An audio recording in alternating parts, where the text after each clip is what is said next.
Hello, so today I want to share one of the reasons that I became a minimalist and a big lesson that I learned as a teenager about material possessions in our homes. So, as a teenager, I had a side job in which I would clean the homes of elderly people who were unable to clean their own homes. And it was such a big wake up call for me. And it was one of the reasons why I became a minimalist and why I love minimalism so much. I saw rooms that were untouched for more than 30 years, with broken floors, deteriorating wallpapers, old plastic things that have all turned yellow, stuffed animals that you could not touch otherwise the fabric would fall apart, and that were full of dust. Decorations out of date, like 30-year-old candles that were never used, and the wax turned into a strange brownish color.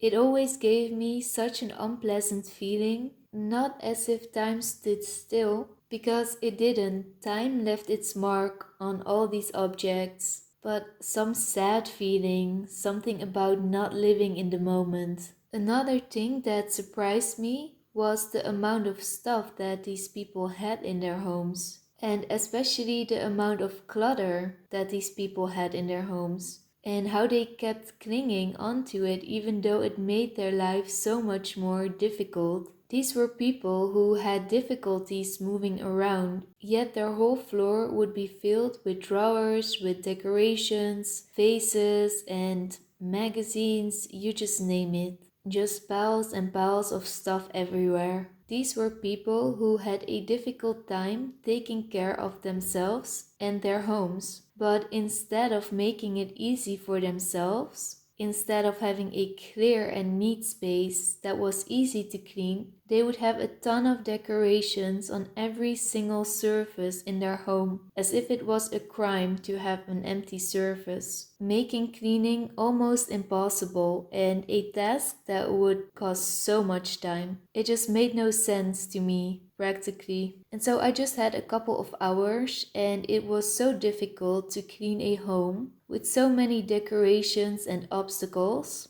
Even for me, it was not possible to do it properly because of all the obstacles. And it was not just the homes, it was difficult for me to see and hear these people living and talking the way they did.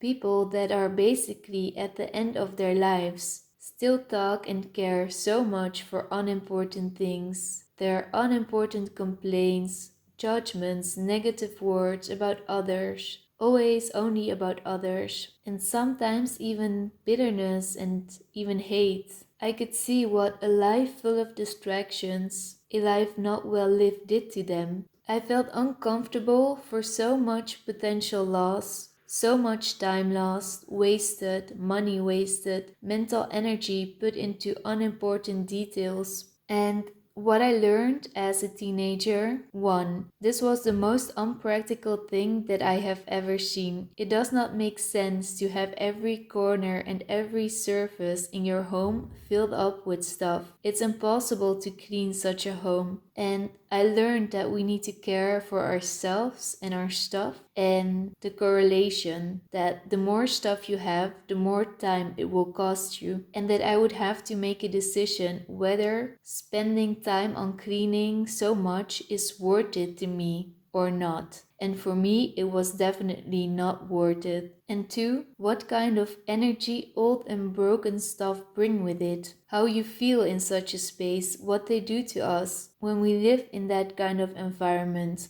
And actually how much influence stuff has on our mental health. You could see and feel the chaos. You could tell they were not on top of things. They had no overview. Living in chaos creates chaos. I decided I would never let it go that far, and that I would be very careful with the stuff that I had in my home, and that I would make it as easy as possible for myself. That I want to have a nice, fresh, clean home and environment. I am so happy that I had this experience and that I had to care for these homes, that it was my responsibility and that I could feel the weight of it. that I was the one who needed to clean every single decoration. And it was such a good wake-up call for me and such a good lesson to learn.